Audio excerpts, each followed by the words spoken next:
تو پھر ان سے بچنا ہے۔ اگر وہ آپ کو اللہ اور اس کے رسول کی طرف لے کے آتے ہیں تو پھر تو وہ آپ کے صحیح معنوں میں آپ سے محبت کرنے والے ہیں، آپ کی فکر کرنے والے ہیں۔ اگر وہ اللہ اور اس کے رسول کی محبت سے آپ کو دور لے کے جا رہے ہیں تو پھر آپ کے دشمن ہیں، ان سے بچنا ہے۔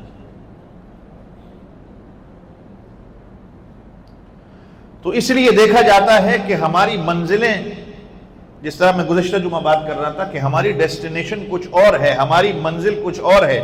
اب اس منزل تک پہنچنے کے لیے درمیان میں جو راستے ہیں ان راستوں کو ہم نے چننا ہے کہ ہمارا راستہ کون سا ہے۔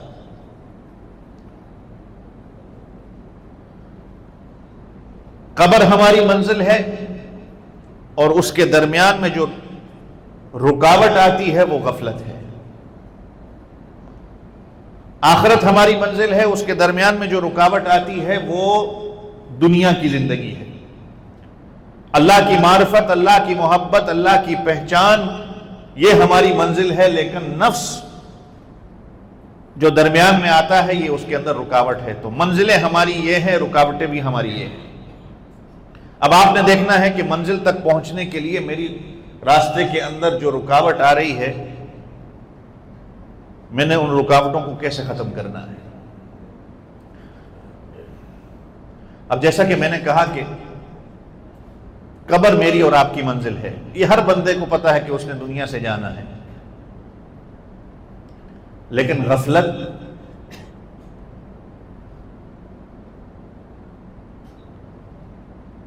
خواب غفلت اگر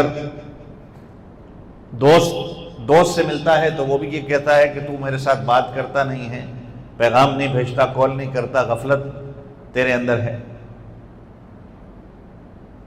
بیوی اگر خاوند سے کہتی ہے تو گھر دیر سے آتا ہے، تیرے اندر غفلت ہے، غفلت کی زندگی ہے نا۔ اور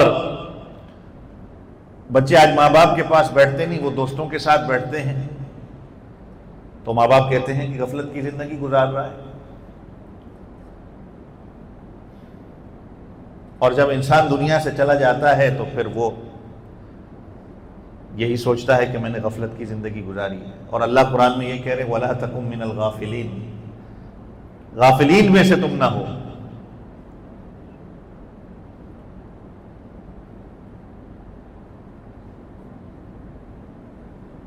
جاگنا ہے تو جاگ لے افلاک کے سائے تلے، حشر تک تجھے سونا پڑے گا مٹی کے سائے تلے۔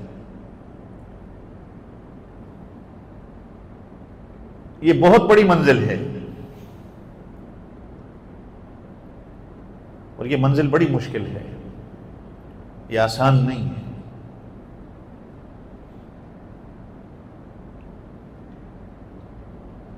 کہ اگر وہ قبر سے اٹھ کے آ جائیں اور تمہیں بتائیں کہ قبر کی زندگی کیا ہے تو اللہ کی قسم ہے تم ہنسنا تو کیا مسکرانا بھول جاؤ گے۔